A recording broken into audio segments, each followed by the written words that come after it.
You're familiar with our wonderful keynote speakers, so I will introduce our moderator and panelists, and then I will hand it over to our moderator, Usman Iqbal, MD, MPH, and MBA. He's Chief Medical Officer at Jules Pharma, over 15 years of R&D, medical affairs, value and access, with significant roles at AZ, AstraZeneca, and Sanofi, or Sanofi, depending on where you are, how you pronounce it.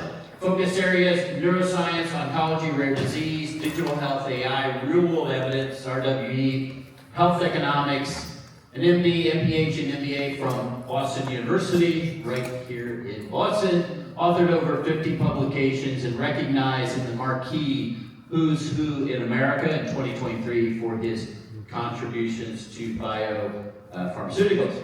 And I will go ahead and introduce the rest of our panelists here. Dipu Patel.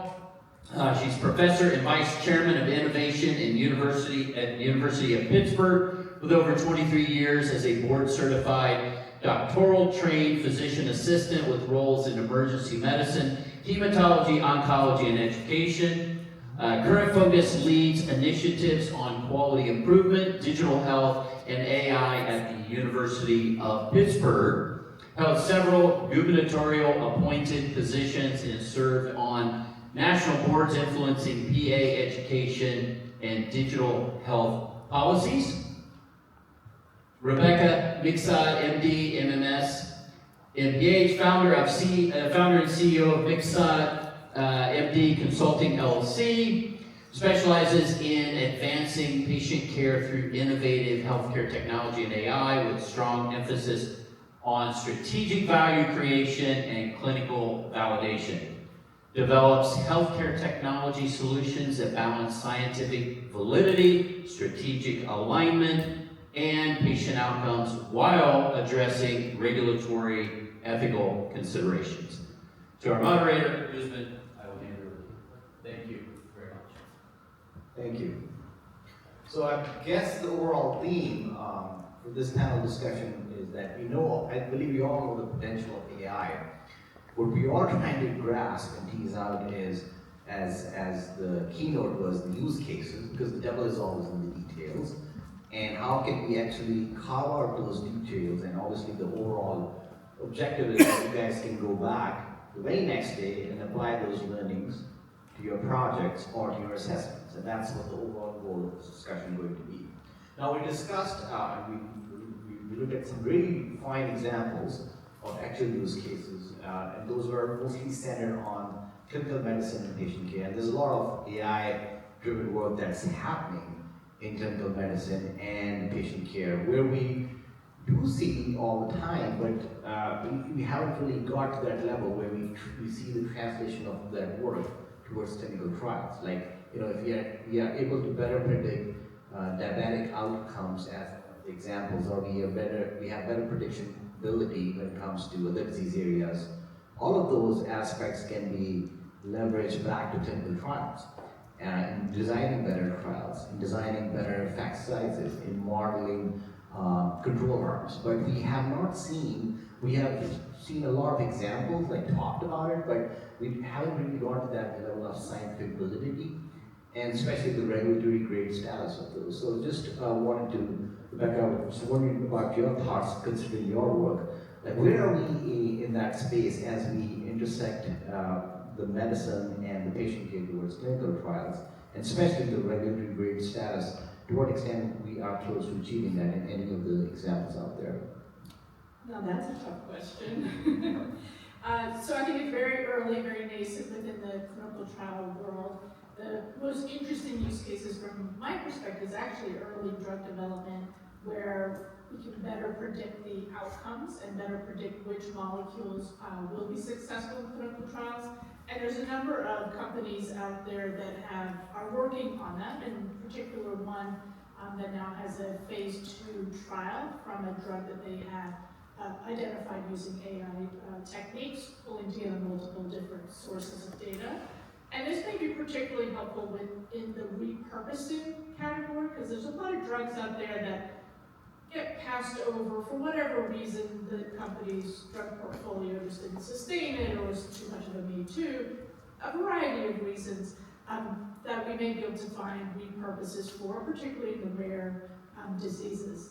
And I wanted to go back to the regulatory grade, and I think you brought it up because I wrote the regulatory grade data for real-world evidence that the FDA still cites. And I think we can learn a lot from how the real-world data, real-world evidence field evolved such that it gained some regulatory standing. And I'm putting the some in there because there is still very specific use cases where real-world evidence can be part of a submission package for drug approval.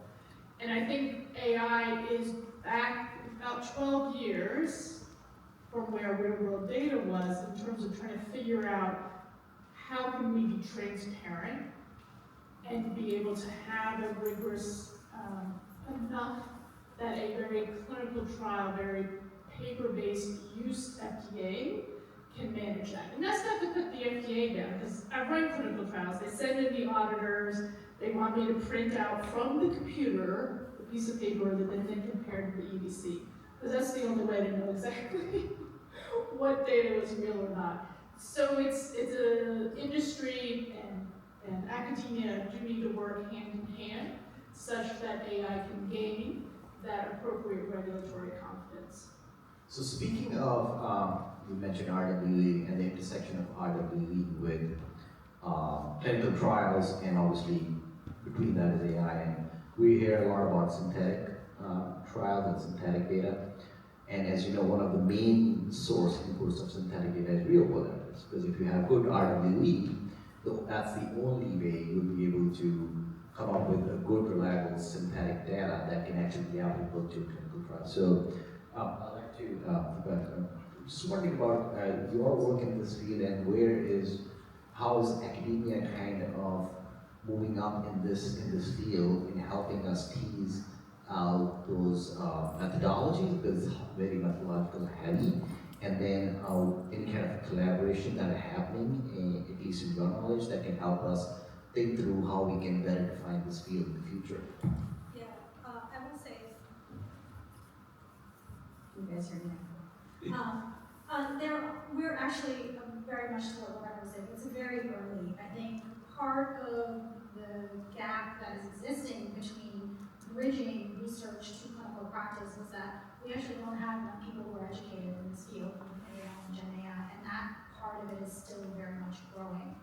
The other aspect of it is we as an academic community and as clinicians, we're all struggling with what is acceptable. Do we need to redefine and rethink how trials are designed? With the use of synthetic data, it really will redefine that. Because although synthetic data is built on real world evidence and real world data, it's going to be, it's not free from the biases that we would want real world synthetic data to be, right? So no matter what we do, synthetic data will always be biased. What are we doing to address those biases? And I would say I feel very optimistic, and I'm not an optimistic person by nature, but I feel very optimistic that the fact that we're actually talking about reducing bias at the get-go, right? How many years have, I practiced my entire career with data that has been filled with bias and studies that have been filled with bias, and here we are talking about building data sets, using synthetic data that is free from bias, or at least as free from bias, or introducing bias to the patients that we want them to have the bias for. So I will say it's still early. I don't, we always a lot of us have used the iceberg analogy of where we are, it's not even a tip. I don't think we even have one more snowflake yet, to be honest, because we're not nowhere near where we need to be to understand what this technology is doing for us and how it will impact patient care for us. So we don't even know how to address regulatory landscapes and what are they looking for, because I don't think the FDA or anyone in the EU knows what we're looking for. We are learning this as we're going and as this technology is unfolding. The next part is we have the partnership between tech and healthcare is becoming closer and closer, and I think that is very promising for the next, I would say, couple decades. So we're still early, and I think we all understand the challenges, but I think the best thing is these kind of statements coming from experts like you are in this field to be optimistic. So that's the most important thing, because we hear a lot of examples, and we some translate that into hype, some translate that into something that's just figuring out our imagination, and then you see some really good use examples, that you actually demonstrated today. So the overall persona is, yes, we're optimistic. At the same time, I think we have to be realistic as well. And coming to realism aspect, you mentioned 97% unstructured data. That's the balance between optimism versus realism. What are we doing with that data, that 97%? And we all know natural language processing is one of the key AI technique that is being used to make sense of that data.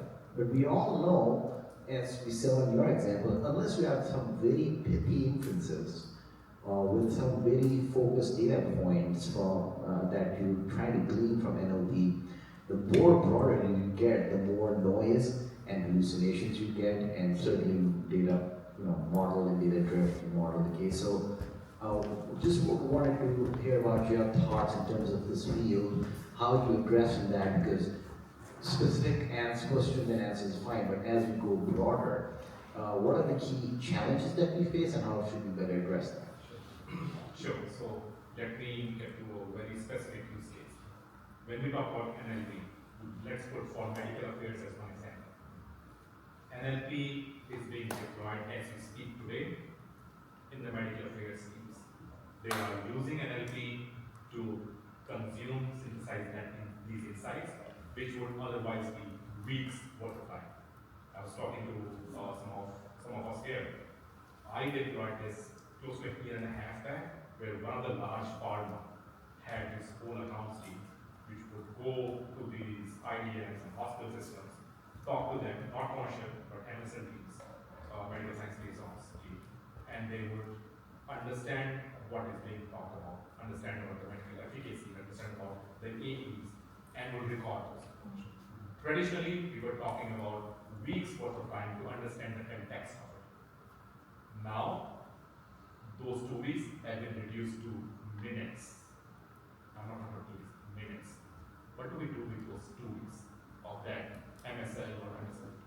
The sentiment analysis, we have platforms freely available on the internet where you can feed this information. Obviously, it's not free from hallucination, it's not free from all those issues, and I'll talk about that in just a second. But the fact that you can digest the data, create insights, synthesize that information, create insights in a matter of seconds, if not minutes, is revolutionary in my mind.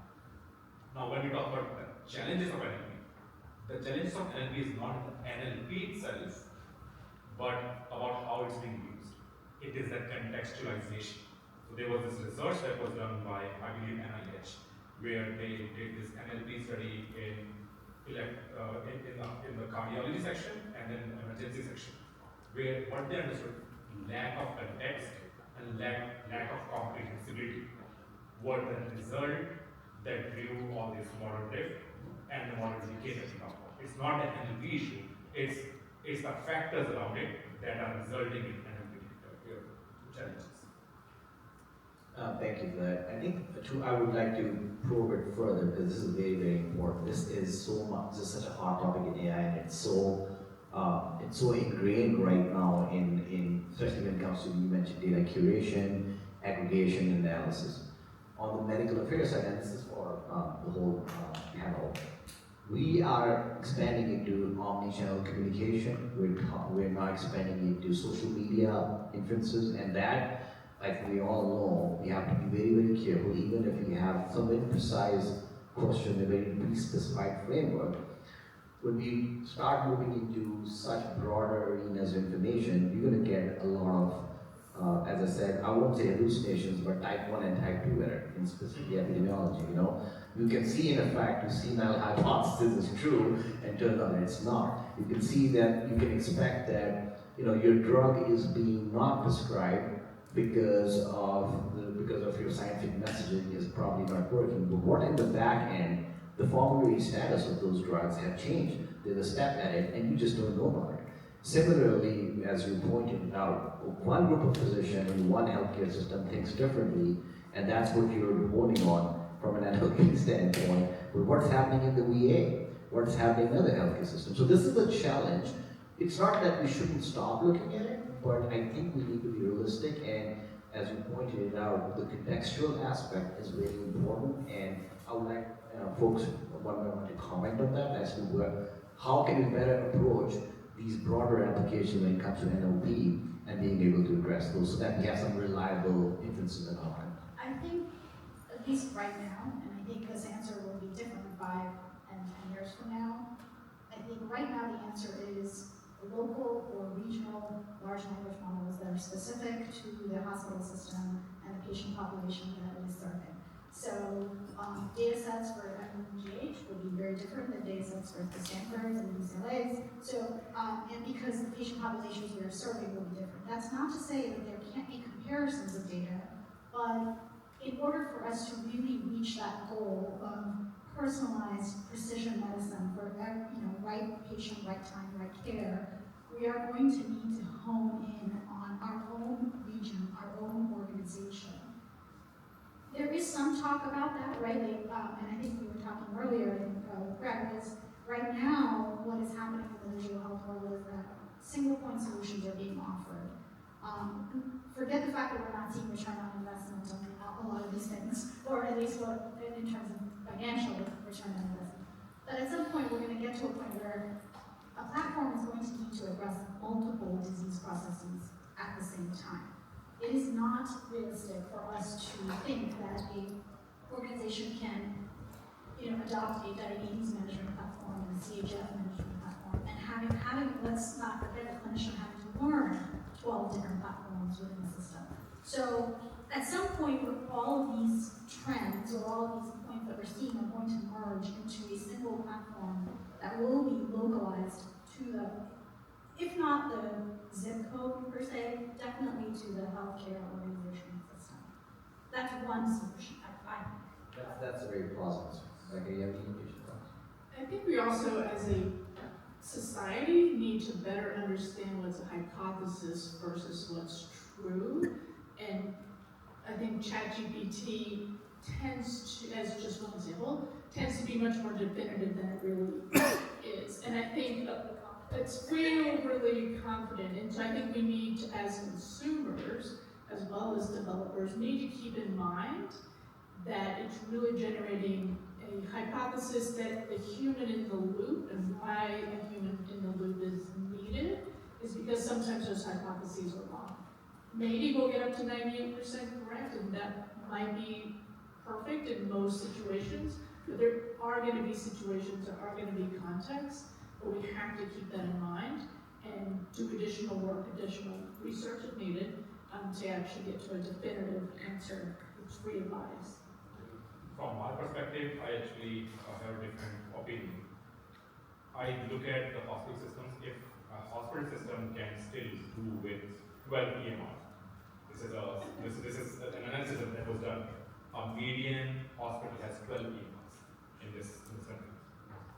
Till the time we do not have a revolutionary technology that I think what people was talking about, which can standardize or scale or normalize those technologies, whether it's diabetes or CHF or whatever data.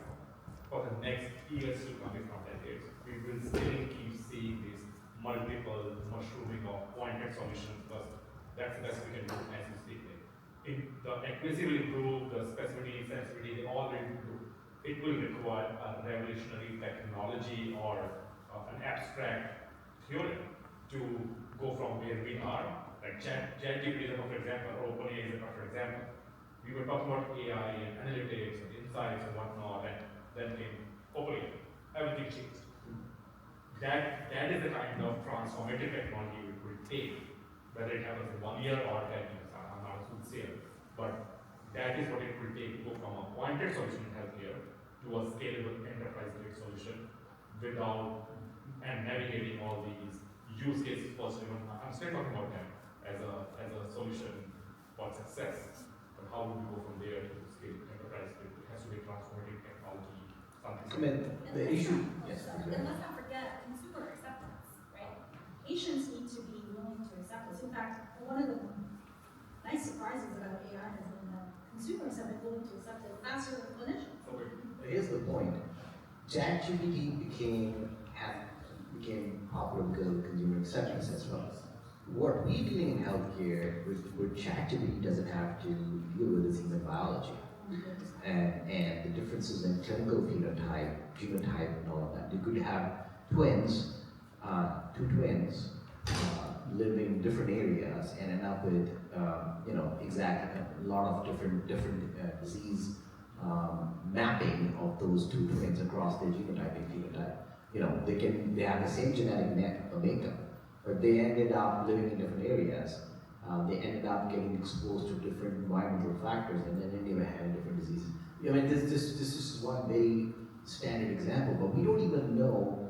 Even if you know a tumor that has a specific genetic mutation, you don't even know what's the epigenetic profile of that tumor. So ChatGPT doesn't have to deal with that. I think from my standpoint, and again, this is something that we can discuss, it may not be a revolutionary aspect in healthcare, because in healthcare, we have to deal with very cautious aspects, because we're dealing with human lives, we're dealing with patient safety, and we're dealing with variation in biology. I think what we probably would do with would be a slow and steady adoption of technology that over the years will bring a cultural and transformational shift in the eyes of the beholder, which is the stakeholders. Which brings me to this question.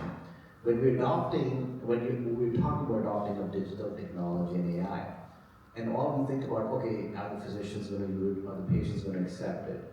But in the healthcare system, look at all the bureaucracies, look at all the operational aspects. And when you're introducing a technology, it's not like you're just handing over the technology into an EMR and say, okay, go with that. It has to be incorporated into the whole clinical workflow process. It has to be incorporated in the way that physicians are all trained, nurses are all trained, providers are trained, billing, finance. There's a whole, I would say, exactly. So what are the operational and bureaucratic factors that we have to deal with respect to adoption of digital technology and AI, especially as it relates to the US healthcare system? I think a very important overlooked complexity is all of those different point of care solutions integrating within itself. So I've spoken to a number of Boston area hospitals, but that's the problem. That's actually why they're not interested in specific products, is because, oh my gosh, now we have to spend 100 IT hours just to figure out how it's going to interact with something else, and that's just solution, problem identification. That's not even creating up the solution. And the other component I would put in there is the payer and regulatory. So you have operations, payers, regulatory, clinical operations, so you have hospital and clinical operations, and in some cases the physician and the patient at the last piece of the puzzle. It's true, by the time they propose it to the clinician or the patient, they're like, well, why'd you do all this? It doesn't solve anything for me. In your assessment, is academia much slower than private enterprise to adopt in terms of adoption? Absolutely. I mean, I'm still coming up against why should I even use ChatGPT? Or what is ChatGPT? It's really. My favorite example that I'm so jealous of my private practice colleagues, so I'm still in academia, I'm an oncologist, I still see patients, is using all of those AI scribe tools that write into your EMR. That is revolutionary as a physician taking care of a patient, to have that whole thing summarized, because usually it takes me a good 5 minutes to put all those components in my head about Grandma Susie's cousin was sick, but maybe she had pneumonia, maybe it was measles. I mean, like, these stories are meandering when you're actually trying to understand the patient and not just be a patient mill. So academia, I'm so jealous of my private. That's actually, and again, we don't want to drift away from the topic, but I think it's important for the community to know that, because a lot of expertise and knowledge base is housed in the academia, and there's a lot of potential. And so it comes back to with IQVIA, because I worked with IQVIA for the last 10, 15 years, build platforms with them. They're very good in public-private partnerships, where a private entity like IQVIA comes and gives them the overall broader lens of, okay, if you collaborate with us, this is what the ROI is. So just wondering about the experience and the wealth of, I would say, good case studies and knowledge that IQVIA brings to the table with this excellence in public-private partnerships. Just wanted to provide your perspective on that. Sure, again, disclaimer, this is not from my QB, my personal point of view. Partnerships are super critical, whether it's with academia, whether it's with hospital systems, through public-private partnerships. My wife is actually a scientist in one of the large pharma, and she graduated from a doctorate. So she is seeing at this point the partnership happening between the university, which is providing the talent, and the industry, in this case, top 3 pharma, where they are providing the molecules, the research.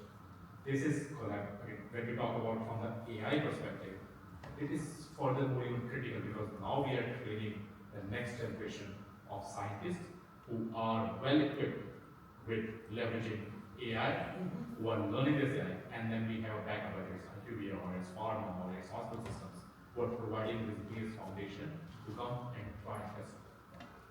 That's the power of partnership that we are seeing, whether it's IQVIA or any private entity or public entity for that matter. These partnerships are becoming the building blocks for these experimentation services. Dipu, yeah? Well, no, I was just going to add that I think the partnership is the key, and not just academic and government, but also private institutions and also and global, right? Our healthcare system here is so complex and very broken on many levels that we have lessons to learn from our global country, other countries around the world who do it a little bit better. I'm not saying their systems are better, but there are things that they do better than we do here in the US and spend less money doing it and have better outcomes. So, in the quality improvement world where I live, there's lessons to be learned from other industries and other countries that do apply in this space. So it doesn't have to be always a technology forward solution. And so I think we don't want to forget the fact that the solutions may be there, it doesn't have to be AI always. Rebecca, I'm glad you mentioned the payer aspect. You can have a technology, you can have, that we have so many digital therapeutics, so many digital tools. At the end of the day, someone has to pay for it. And one of the discouraging aspects that we've seen in adoption of technology, and especially with what we saw with digital therapeutics that we're seeing right now, there wasn't just an ROI that at least we've seen. So how would you think about bringing payers into this public-private partnership? Because we see partnerships all the time and there are different models. We haven't seen payers coming in an open fashion or in a candid fashion and bringing their expertise to the table and bringing their stakeholdership to the table. And it's important because of the fact that they're the payers and they bring a wealth of knowledge and influence. So just wondering about your thoughts on that, since not to put you on the hold, but you mentioned payers. This is something that I'm also very passionate about and the folks are too. My perspective comes as a scientist, and I funded for a long time in academia, is that you have to have the data, which means you have to have the right experiment, which means you have to have chosen the right outcome that you can measure. And I think where a lot of the tech has missed the mark is having that scientific validation, and in particular, choosing the right outcome that they can measure. If we have a moment, I'll give an example. I have a patent and ML prediction tool, which I never thought would happen to me as a doctor. But what we are able to do for this particular tool, the end goal was to keep people out of the emergency room. That was the hospital's goal. But we knew that this prediction tool, that was like 5 steps downstream, because all we had is the intervention with a hospital at home program. So we made sure to choose the outcome based on fitness for the hospital at home program. So we're decoupling what this tool could do versus the broader end goal of keeping people out of the emergency room, because we would never be able to prove that our prediction tool did that. So choosing the right outcome and being able to measure it. I think is really key to bring the payers to the table and make them be willing to discuss reimbursement. One of the things that I wanted to add on, when we talk about the payers or PBMs, for example, all the top 5 PBMs in this case, they have specific programs for their covered lives, where these digital therapeutics or digital companies can roll out these specific pointed solutions, as we say, to their covered lives, test it, prove it, and then roll it out. What is critical to see is, again, we will go back to the use cases or subject. You have to prove the specific use cases, subject teams, in that specific smaller population for that set of demographic in that covered life before we talk about rolling it out, scaling it up. You know, one of the aspects of having payers, it's very interesting that payers don't want to be at the table to have this conversation, because in terms of data, they probably have the most unstructured data. And they could make some real inroads with patient outcomes and clinical decision making. I kind of feel like they're stuck fighting a battle from 20 years ago, because we're still fighting, you know, we don't want to pay for telehealth type battles rather than fighting the battles of the future. So I don't know what the stumbling block is for them, but I do think they are an important player to have at the table in this conversation. Okay. Do we have to open it to the community?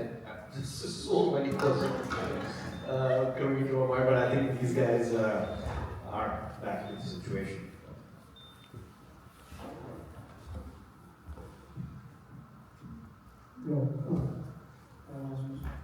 This is not only a question, it's something to add to the discussion. So when we try to incorporate artificial intelligence into the existing clinical trial platform, so this artificial intelligence, we are designing or making a strategy for the clinical trial of the future. Okay? So we don't have very advanced level of clinical trial because we don't have the tools for it. Think about this in the present modern cutting-edge technology or personalized medicine, advanced therapeutic medicinal products, gene therapies, cell therapies, products, and or CRISPR. These therapies, we cannot run hundreds of clinical trials for this. So we don't have enough data. So the present trend is that now this strategy is being developed. You have to get the feedback from the clinical trial, even from a personalized therapy, from a single patient, in a dynamically translated platform, to get the feedback from the clinics. And on that basis, you may have to change the strategies in the chemistry, manufacturing, and control, basically making the drug. And this has to be very fast. There lies the point for the artificial intelligence. If you incorporate this all language models and all those things, not in a traditional way, you can make a dynamically translatable data from there and change the drug development. These things, we are not aware of this. So this will be the modern thing. You don't have to limit the artificial intelligence into the current clinical trial platform. Think about that after 5 or 10 years, the clinical trial may be doing entirely different way. There, artificial intelligence will be really implemented in a product platform. What your question is that how can we incorporate, how can we have clinical trials become more dynamic, to take the learnings back to the drawing room, into the preclinical setting, Yes. and being able to design better trials in that context. Yes. So again, before the panel comes up, just point out that the answer is yes, it's happening as we speak. It is very difficult to digest this at this point, but it will be coming within 10 years. Now, It's happening. One of the key features of AI right now is the humanistic translation. It's actually happening today. The humanistic translation of animal data, with the goal in the next 10 years that we It, will not need that many animal it is studies. not at animal level, it is at the chemistry manufacturing control level, drug development level, not at animal level, manufacturing level. No, but we're saying that it is happening at that level. And Yeah. actually what you were describing is the leveraging the use of synthetic data, which we were always talking about, and also digital twins. Yeah. Because that is going to be there. I very much believe that the future of trial is going to be in the area of digital twins. And that's why it's so important, the regulatory standard aspects. Unless we achieve that, it's going to be a very slow path to it. But we, at least a lot of trialists right now, believe there's a consensus that in the next 10 years we'll have to do very few animal studies. We pretty much reduce the overall, I would say, the mapping of the animal studies to less than 80%. That's what the goal is in the next 10 to 15 years because of better humanistic translation. So we're kind of holding on that front, but let's see how it pans out. Yes, please. It's more than animal studies, translational medical science, translational. Mhm. From the human, that It's a two-way street. I mean, you get it from the animals to the humans, and then you go back to the humans to the animals. It's an interface which we're focusing on right now from a trial perspective. In fact, I know of some companies who are going back and looking at some of the old drugs that they created and looking at new use cases through the use of AI. So we may see a resurfacing of old medications that were for other cases and other uses resurfacing. And it's also happening where we have now better PCSK9s, we have better molecules, which are improved versions, which is exactly where you get the learnings from the patient in dynamic fashion, and then go back to the drawing room with better protein specification, better protein molecular advancement, and you bring out a better safety profile or a better efficacy profile. So that's happening as we speak. The point is it advanced? Is it that advanced to change the landscape of the clinical trials? Not now, but maybe in the 10 years. The answer is yes. Hi, good evening. Hello, can you hear me? Yes. Thank you so much for the panel and the keynote. I'm a physician ophthalmologist, pioneering big data for IP creation, value creation for product, as well as medicine innovation, in particular solving the 90% of problems in clinical trial. I read a 2023 IQVIA report about the clinical trial cost. It is about over 1 billion and 11 years. That has not changed. Over 90% of failure. That has not changed. And about 60% of a fail at phase 1-2 clinical trial in bridging from animal model to human clinical condition, and an additional 30% will fail at phase 3. So, the keynote mentioned 97% of patient data was wasted. No one used it. My experience is if we are able to leverage that in the patient data, take a reverse path from patient data to identify how the disease pathological entity processes. The reason in the first breach of clinical trial failure 60% is four. One is there was no animal model mimic most of the clinical disease, in particular those chronic multifactorial diseases. Number two is the dosing always failed, a lot of times failed at pharmacology. And then number three, I think, is the target, druggable issues. Those are the three. And then phase 3 is there's other issues. But the first, I think, is the most important. The last, I think, 2 years ago, Pfizer had reported their success story in the phase 1-2 clinical trial. They are able to achieve 60% success instead of failure. They have made some major progress understanding the disease biology. 21st century is biology-based medicine. A lot of the things is we don't understand how Alzheimer's, Parkinson's, glaucoma, age-related macular degeneration, they are all from non-stoppable neurodegenerative diseases. So it's very, very difficult to find what exactly the cause. Who is the leading lady of the show? That's, drug MOA, the disease match has to be perfect for each targeted population or disease stage. So I believe your So question my is question is that, can you give me the two questions? One is for Rebecca, the other is for the IQVIA experts. What's, the AI in this, area, how you collecting the data, how you are able to use real world evidence to help, really identify what the disease cause is. We know if we take the reverse approach, we are able to see that. And the second is the real world evidence in regulatory decision making. We know that we can use real world evidence to support the second indication approval. What about the IND? What about the phase 2B, the other, decision making on the, clinical development? So thank you very much. I'll answer the IMD question, that I think we are quite far off because real world evidence is still quite far from the IMD.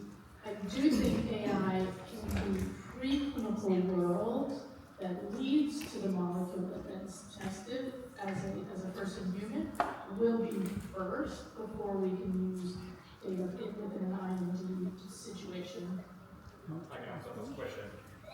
We are seeing more and more of data collection, repurposing or drug repurposing is a perfect example of that.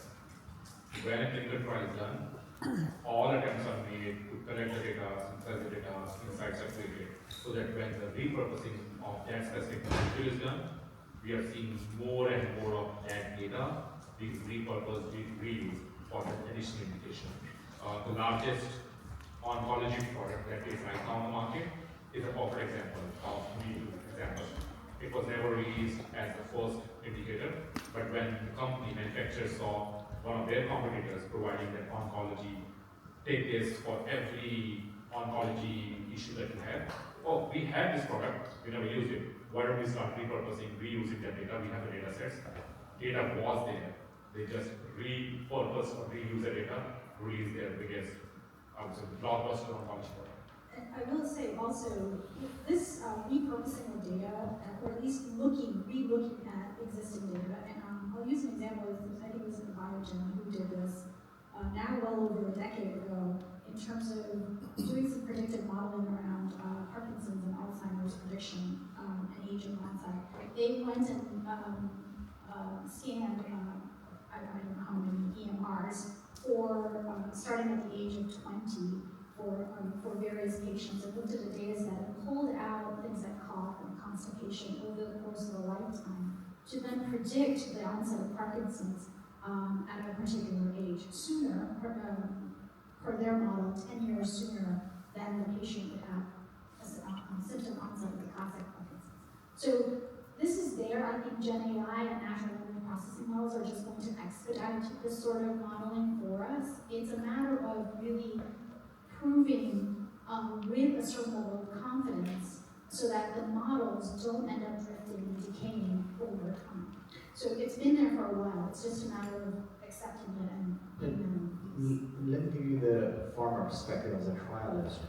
One thing that I would like to tell you is, it's very clear, many of the times the molecule is good, the target is good, it's not the drug failed, the study failed, because it wasn't designed properly. About 50% of the studies are not designed properly, and it's not a negative study, it's a failed study, means that you didn't design it properly. Alzheimer's is one of the key examples.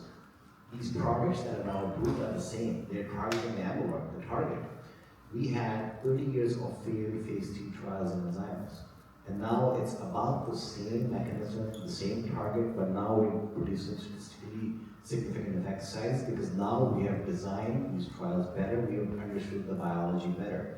They started with moderate to severe Alzheimer's. We understood that the brain pathology is so severe at that time that you cannot, and doesn't matter whether you intervene at that point, the brain damage is so far off that you cannot reverse it or you cannot actually maintain it. So we moved to moderate to severe, now we moved into mild cognitive impairment. That's the trial population that's being used. So talking about AI, now these AI models are being used that have elaborated the target from amyloid to tau proteins and several others. And the next few years we'll see better molecules that have better synaptic affinity for a broader level of biomarkers than just the amyloid. So the process that you're pointing, as I pointed it out, the failure aspect has a plethora of factors in there. But what AI is going to help us and is helping us as we speak is to better design the trials and then understand the biology at a much faster pace. It took us 30 years for Alzheimer's to come to this level. With AI, that can be compressed to a few years. That's the overall premise. Now we have two active molecules in the market. It's not just one, or it's like two products in the market which are competing for the same disease area. And that's It allows us to fail faster so that we can learn faster. It's an early kill, what we call in pharma is an early kill. And that's really important. For 10 years you can go on to the same problem. If you find a solution within 1 year, whether it works or not, you move on to the next one. Actually, this is a comment just quickly for what Dipu was saying earlier. Kind of removed the audit, but I did have an interesting comment. You were talking about the insurance companies wondering why they weren't moving faster.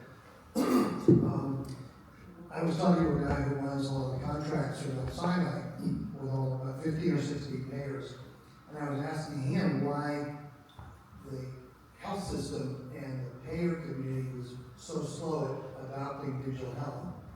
He said that the payers, the tenure of their average members, when you think about corporations rolling over, they're not members long enough to capture the data of the interventions they're making in year one, because by year 4 or 5, they've already moved on. So many of the insurance companies have a challenge, and maybe this, to your point, the repurposing of the data might get them to rethink it. But I was just sort of intrigued at that basic practical. It sounds like this would be a perfect government-private payer partnership. Like, yes, yeah. But I just was, They could keep the data long-term and add, and create, add value in the long-term for themselves. I think they're being a little short-sighted and not leveraging the data, because you're right, 1 year worth of data, 4 years of data is not enough. We got 5 minutes left, 2 minutes, sorry? 2 minutes. As quick as possible. 2 questions, quick.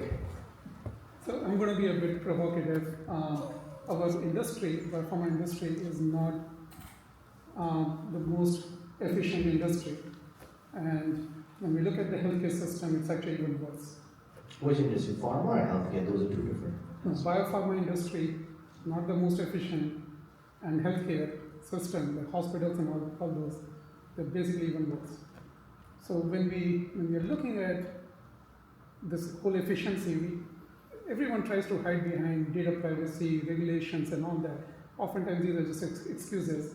And we end up paying for this efficiency through high drug prices and high insurance reimbursement and everything. So clearly the industry hasn't made much headway in terms of innovation overall. When you look at in contrast to this technology industry, usually a disruptor comes, bring a new technology, and the old companies just disappear.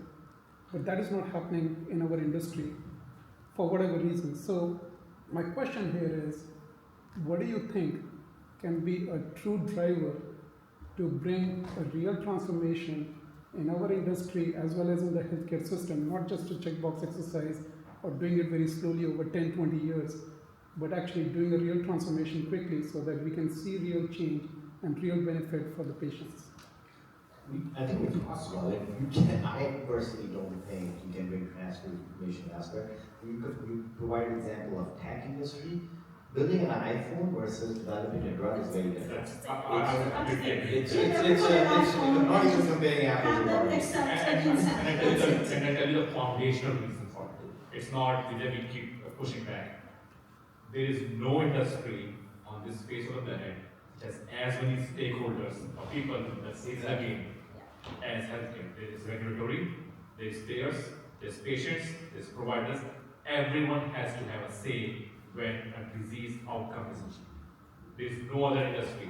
Technology, finance, retail, CPG, those are pointed one-way or two-way transactions. I will say, finance has done this really well, so has tech. And We don't think twice about banking online or depositing a check twice. And tech doesn't have to deal with human biology. It's a whole different. I think gentleman next to you asked about the question if this was an access issue. We solve for that access issue through clean rooms, or we can solve it through clean room.